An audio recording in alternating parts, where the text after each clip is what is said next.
நல்லா இருக்கு. டேய் ஜஸ்ட் 5 நிமிஷமா கிளம்புங்க, மரியாதையா போங்க. ஏ உன்ன தேஜரே போய் நீங்க போங்க. ஏ உன்ன தேஜரே போறியாலையா போடல. தம்பி மணிகண்டன் போயிட்டு வாங்க. அப்படியே ஆதார் கார்டு போட்டோ போயிட்டு வாங்க உள்ள. டேய் செட்டிங் பண்ண போயா. டேய் மைக்க தூக்கி அடிச்சு போ. சரி கோவப்படாத. உன்ன தேஜரே போறியால அந்த என்ன போய் தொலையா. நான் சொல்லிட்டேயா தம்பி. உன்ன தேஜரே போயிட்டு வாங்க போயிட்டு வாங்க போயிட்டு வாங்க. என்ன மண்டல பொறட்டமா படுஞ்ச மாதிரி கிளம்புறியாலையா அப்ப. நாராயணா நாராயணா நாராயணா இது மண்டையால எல்லாம் கோயமால யாகவராயினும் நாகக்கு காவக்க சோகாப்பார் சொல்லி இழுக்குப்பட்டுன்னு சொன்னான். ஏன்னா ஒரு மனிதன் இதை அடக்கினாலும் அடக்காவிட்டாலும் நாவடக்கம் என்பது வேண்டும். அப்படி நாவடக்கல்னு வச்சுக்கோங்களேன், பல பிரச்சனை உண்டாயிரும். யார் நீங்க? என்னை பார்த்தா தெரியலையா? என்னங்க என்னை பார்த்தா தெரியலையான்னு நான் யாருன்னு உங்களை கேட்டேன். நான் என்னை பார்த்தா யாருன்னு தெரியலையான்னு கேட்கிறேன். உங்களை பார்க்கும்போது எனக்கு தெரியுது. என்ன தெரியுது? உங்களை பார்க்கும்போது சிவகங்கை சமயக்கார மாதிரி தெரியுது. ஏண்டா முட்டா பயல முட்டா பயல. ஏன் ஏண்டா சிவகங்கையில் இருக்கக்கூடிய சமையற்காருக்கு எனக்கு என்ன ஒத்துமை இருக்குல்ல? என்ன ஒற்றுமை? அவர் கையிலயும் கரண்டி இருக்கு, உங்க கையிலயும் கரண்டி இருக்கு. அட நாராயணா நாராயணா, அதாங்க ஒற்றுமை. ஓஹோ, சமையற்கார கையிலயும் கரண்ட் இருக்கு. ஆமா, என்னுடைய கையிலயும் கரண்ட் இருக்கு. உங்க கையில பாயச கரண்டி இருக்கு. டேய் இது கரண்டியாடா? அப்புறம் பேரியால் மகதியால் சகோடையால் செங்குட்டியால் புல்லாங்குழலில் சொல்லக்கூடிய மகதி யாழடா அது? அப்ப கரண்டி இல்ல. கரண்டி மகதி யாழ் கரண்டி இல்ல. இது இல்ல. இல்ல கரண்டி. டேய் இல்லங்க கரண்டி இது இல்ல. அந்த வேலையை தான் செஞ்சுக்கிட்டு இருக்கியா நீ? கரண்டி இது இல்ல. இல்ல அந்த வேலையை தான் நீ செஞ்சுக்கிட்டு இருக்கியா? அப்ப நீங்க யார் நான் தெரிஞ்சுக்கலாமா?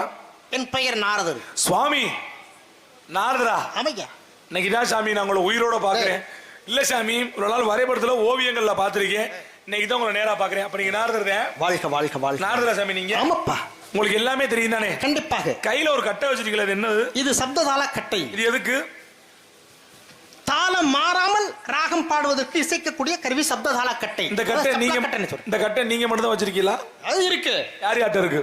ஆஞ்சநேயர்ட்ட இருக்கு, ராவணன்ட்ட இருக்கு, என்னகிட்ட இருக்கு. என்ன கைலங்கிரி மலைகள் ராவணன் புழைச்சு வந்தது பாட்டத்தான், பரவணு விறகு சுமந்து வாடியது பாட்டத்தான், மலையை உருக வச்சது ஆஞ்சநேயர் பாட்டத்தான், நாட்டுக்காக பாரதியும் பாடி வச்சது பாட்டுத்தான், தம்புராவை மீட்டி நாங்கள் பாடுவது பாட்டுத்தான், தாய்மார்கள் குழந்தைக்காக தாலாட்டு பாட்டுத்தான், காதலனு காதலிக்கு. இத நீங்க மட்டும் தான் வச்சிருக்கீங்க நினைக்கிறீங்க. மூணு சிவகங்கையில ஒருத்தர் வச்சிருக்கிறாரு. என்னது சிவகங்கையில? தவறா சொல்லக்கூடாது. ஆனா வச்சு சிவகங்கையில என்ன நம்ம ஊர்ல கூட ஒருத்தர் வச்சிருக்காரு. அப்படி இல்ல, கண்ணால் பார்ப்பதும் போய் காதால் கேட்பதும் போய் தீர விசாரிப்பதே மெய் அப்படின்னு சொல்லிட்டாங்க. சத்தியமா சொல்றேன், நீங்க அந்த கையில வச்சிருக்க கூடிய கட்டை இந்த ஊர்ல ஒருத்தர் வச்சிருக்காரு. யாரு இல்லன்னு சொல்றேன். அந்த கட்டையை கொடுங்க. இந்த கட்டை இந்த ஊர்ல ஒருத்தர் வச்சிருக்காரு. தவறா சொல்லக்கூடாது. ஆனா வச்சிருக்காரியா? இந்த கட்டை இந்த 3 பேர்ட்ட தயாரிக்கு. சத்தியமா நம்ம ஊர்ல இந்த கட்டை ஒருத்தர் வச்சிருக்காரு. யாருக்கிட்டையும் கிடையாது. இருக்கின்றல்ல. தவறா சொல்லக்கூடாது. ஆனா சத்தியமா இருக்கு. பிரச்சனை உண்டு பண்ண கூடாது. ஆனா இருக்கியாங்கறல்ல. என்னது? சத்தியமா இந்த கட்டை உண்மையை சொன்னா நான் ஏத்துக்குவேன். இந்த பந்தய மாட்டுக்கெல்லாம் காயடிப்பாங்கல்ல, இப்படி இருந்து சட்டையர் நோடாட்டி. முட்டா பயல முட்டா பயல முட்டா பயல. என்ன சாமி? ஏண்டா எதுக்கு எதனா ஒப்பிடுற? எதுக்கு எதனா ஒப்பிடுற? பந்தய மாட்டுக்கு காயடிப்பாங்கல்ல. நாராயணா நாராயணா நாராயணா. உங்களுக்கு எதை பார்த்தாலும் அப்படியே தெரியும் போல இருக்கு. அப்ப நீங்க நாரதர்? ஆமா, உண்மையாவே நாரதர். ஆமையா. என்ன கேள்வி கேட்டாலும் பதில் சொல்லுங்க. கண்டிப்பாக. பேச்சுல மாற்றம் இல்ல. மாற்றம் கிடையாது. நடந்தது நடப்பவை, நடக்க முடிந்தது நடந்தது, நடக்க இருப்பது நடந்து முடிந்தது. இந்த 3 காலத்தை உணரக்கூடிய ஞானி. நடந்தது நடக்க போது நடந்து முடிந்தது எல்லாமே உங்களுக்கு தெரியும். ஆமாப்பா. மானாமதுரை தெரியுமா? ஏண்டா மானாமதுரை தெரியுமான்னு கேட்டேன். தம்பி, அதலம் விதலம் சுதலம் தருதலம் ரசாதலம் மகாதலம் பாதலம் பூலோகம் பொருளோகம் சனலோகம் சத்தியலோகம் மகாலோகம் தேவலோகம் என்று சொல்லக்கூடிய 14 லோகத்தில் இருக்கக்கூடிய இந்த பூலோகத்தில் இருக்கக்கூடியது மானாமதுரை. தெரியும்ல? தெரியும். மானாமதுரை தெரியுமே. நடந்தது நடக்க போது நடந்து முடிந்தது எல்லாமே உங்களுக்கு தெரியும். ஆமாப்பா. மானாமதுரை தெரியும். தெரியும். மானாமதுரையில மாணிக்கத்தை பொண்டாட்டி யார் வச்சிருக்கா? ஹலோ சொல்லுங்க. யார் மனைவியே யார்? எல்லாம் தெரியும்ல. ஏண்டா நான் கேட்டதுக்கு பதில் எல்லாம் தெரியும்ல. ஏண்டா நடந்தது நடக்க போகுது, சரி நடந்து முடிந்தது தெரியும்ல. ஆமாப்பா. மானாமதுரையில மாணிக்கத்தை பொண்டாட்டி யார் வச்சிருக்கா? அது ஒன்ன மாதிரி ஆளுக்கு தான் தெரியும். யார் யாரோட வச்சிருக்கிறது, யார் யாரோட கூட்டி சேர்றது தெரியுமா தெரியாதா? அது எனக்கு தெரியாதப்பா. எனக்கு தெரியும். என்ன தெரியும்? மாணிக்கத்து பொண்டாட்டியே இப்ப மாணிக்கம் தான் வச்சிருக்கேன். பக்கத்துல இருக்காரன் கூட்டி 4 நாளைக்கு வச்சிருப்பேன். என்ன பெரிய நாரதர்? என்ன ஆர்வமே சரியில்லாம இருக்கு. சரி, அப்ப நீங்க நாரதர் தான். ஆமா. சரிங்க சாமி. உங்க அப்பா பிரம்மா. பிரம்மா பிரம்மன். நல்ல மனுஷனுக்கு புள்ள வந்து லூசி பேர் ஏய், தெரியுமா? அட உங்க அப்பா நல்லா தெரியுமியா? எப்படி தெரியும்? உங்க அப்பா எனக்கு ரொம்ப பழக்கம். எங்க தெரியும்? அட உங்க அப்பா தானே? எங்க பாத்தீங்க? பிரம்மன் தானே? ஆமையா. உங்க அப்பா தானே? படைப்புக்கு அதிபதி பிரம்மன் தானே? என் தந்தை பிரம்மா. உங்க அப்பா தானே? ஆமப்பா, என் தந்தை. அட நம்ம சிவகங்கையில சீனி வெடி கம்பெனி போட்டிருக்காரு அவர் தானே? முட்டா பயலே. சிவகங்கையில இந்த வெடி கம்பெனி போட்டிருக்காரு இப்ப. அது இல்லடா. ஆ. படைப்புக்கு அதிபதி என் தந்தை பிரம்மா. எல்லாத்தையும் படைச்சது. ஆமா.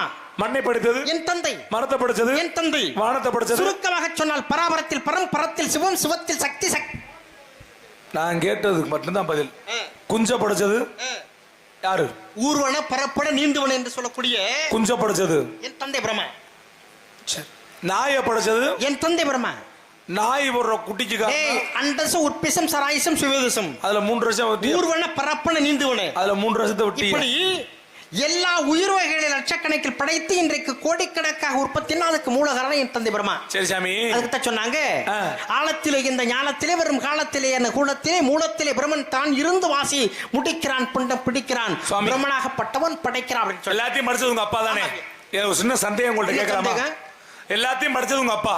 சந்தேகம் வந்துருச்சுன்னா அந்த சந்தேகத்தை என்ன பண்ணணும்? எல்லாத்தையும் படிச்சது உங்க அப்பா தானே? ஆமா. மிருகத்துக்கு எத்தனை அறிவு? மிருகத்துக்கு எத்தனை அறிவு? 5 அறிவு. மிருகத்துக்கு 5 அறிவு. மனுஷனுக்கு 6 அறிவு. மிருகத்துக்கு 5 அறிவு. ஆமா. பசுமாட்டுக்கு எத்தனை அறிவு? அதையா 5 அறிவு ஐயா. எனக்கு ஒரு சிறிய சந்தேகம் சாமி. என்ன சந்தேகம்? 5 அறிவுள்ள பசுமாட்டுடைய சாணி எடுத்து ம். நம்ம வீட்டு வாசல்ல தெளிச்சு சரி. பிள்ளையார் பிடிச்சு வச்சு நம்ம சாமி கும்பிடுறோம். ஆமாப்பா. இது உலக வழக்கம். ம். உண்மைதானே? ஆமா. 5 அறிவுள்ள பசுமாட்டுடைய சாணி எடுத்து வீட்டு வாசல்ல தெளிச்சு பிள்ளையார் பிடிச்சு வச்சு நம்ம சாமி கும்பிடுறோமே. ம். மனுஷனுக்கு எத்தனை அறிவு? மனிதனுக்கு 6 அறிவு. 5 அறிவுள்ள பசுமாட்டுடைய சாணி எடுத்து வீட்டு வாசல்ல தெளிச்சு பிள்ளையார் பிடிக்கிறோமே. நம்ம மனுஷனுக்கு 6 அறிவு தானே ஆகுது. ஆமா.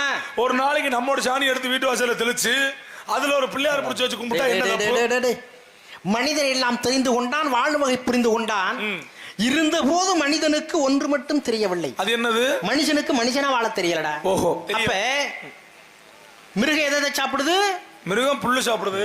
மனுஷன் எதை சாப்பிடுறான்? அவர் புல் சாப்பிடுறாரு. ரெண்டே வித்தியாசம் தான். அப்ப புல் மாடு சாப்பிடுறது புல்லு, மனுஷன் சாப்பிடுறது புல்லு. அவ்வளவுதான். சரி சாமி, அது அப்படியே இருக்கட்டும். சரி. 18ஓட எதை சேர்த்தா 108 வரும்? 18ஓட எதை சேர்த்தா 108 வரும்? அருமையான. என்ன சொல்லக்கூடிய வார்த்தையில ஒரு தெளிவு இருக்க வேண்டும். நான் எப்பவுமே தெளிவா தான் பேசுவேன். சபை அறிந்து பேசு, சமயம் அறிந்து பேசு. நேரத்தில் பேசாமல் இருந்து பழகு. சில நேரம் பேசாம இருந்து பழகு. புராணங்கிறது எத்தனை? புராணங்கள் 18. இதிகாசங்கிறது எத்தனை? 3. என்னென்ன? ராமாயணம், மகாபாரதம், சிவ ரகசியம். கிரகங்கள்ங்கிறது எத்தனை? கிரகங்கள் 9. நட்சத்திரங்கள்ங்கிறது எத்தனை? நட்சத்திரங்கிறது 43. டேய் டேய், எல்லாத்துக்குமே நான் பதில் சொன்னா என்ன மயிரிக்கா நீ நாடர் போடு. 27 நட்சத்திரம். அது நவக்கிரகங்கள் 9. ஆமா. 12 ராசி பலன். ஆமா. இந்த மூணையும் கூட்டினா 48. 48. இதில் எதை சேர்த்தால் 108 அப்படின்னு கேக்குறீங்க? நான் கேட்டது 18ஓட எது சேர்த்தா 108 தான் கேட்டேன். 48ஓட எது சேர்த்தா 108 கேட்டேன். பாருங்க, நான் கேட்டே நல்லா புரிஞ்சுக்கோங்க. சரி. 18ஓட எதை சேர்த்தா 108 வரும்னு கேட்டேன். நீ சரியாக சொல்லல. நான் சரியா தான் கேக்குறேன். 18ஓட எதை சேர்த்தா 108 வரும்? 18ஓட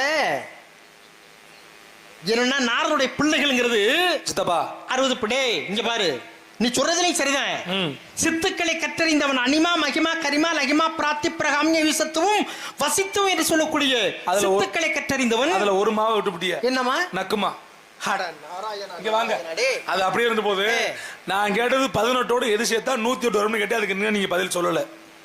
நான் சொல்லக்கூடிய கணக்குப்படி நாதருடைய பிள்ளைகளை சேர்த்து நட்சத்திரங்கள் நீங்க சொன்னது 48ஓட உங்க பிள்ளையோட பேர் சேர்த்தா 108 வரும். நான் கேட்டது 18ஓட எது சேர்த்தா 108 வரும்னு கேட்டேனா? கேள்வி நல்லா புரிஞ்சுக்கிட்டீங்களா? எதுல எதோட எதை சேர்த்தா அப்படி வரும்னு சொல்றீங்க? 18ஓட எதை சேர்த்தா 108 வரும் தெரியுமா? 18 48 போட்டு தகராறு பண்ணுங்க, உடனே 108 ஊருக்கு வரும். என்னங்க சாமி? சரி சாமி, பேசுறதுல இன்னொரு விஷயம் கேக்குறேன். ஒரு அம்மா ரோட்ல நடந்து வந்துகிட்டு இருக்கு. சரி.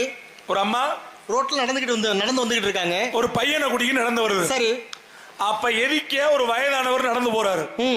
அப்ப அந்த அம்மாவை கூப்பிட்டு கேக்குறாரு, ஏம்மா இப்படி இந்த வெயில நடந்து வர்றிய, இந்த கூட்டிக்கிட்டு வர்ற பையன் உனக்கு என்ன முறை வேணும்னு கேக்குறாரு. அதுக்கு இந்த அம்மா சொல்லுது, இவங்க மாமா எங்க மாமாவை மாமான்னு கூப்பிடுவாரு, அதனால இவங்க மாமா எங்க மாமா மாமான்னு கூப்பிடுறதுனால இவங்க மாமா எங்க மாமாக்கு என்ன முறை வேணும் அப்படின்னு கேக்குது. என்ன வேணும்? டேய், ஒரு அம்மா ஒரு பையனை கூட்டிக்கிட்டு வருதுன்னு சொல்ற. ஆமா. ஏன்னா அக்காளுக்கு அக்கா அப்பா, அதாவது அக்காளுக்கு அப்பாவுக்கும் பிறந்த புள்ள என்ன சொல்லுவோம்? அக்காவுக்கும் அக்காலையும் அம்மாலையும் கல்யாணம் பண்ண புள்ளைக்கு அக்காலையும் அம்மா இங்க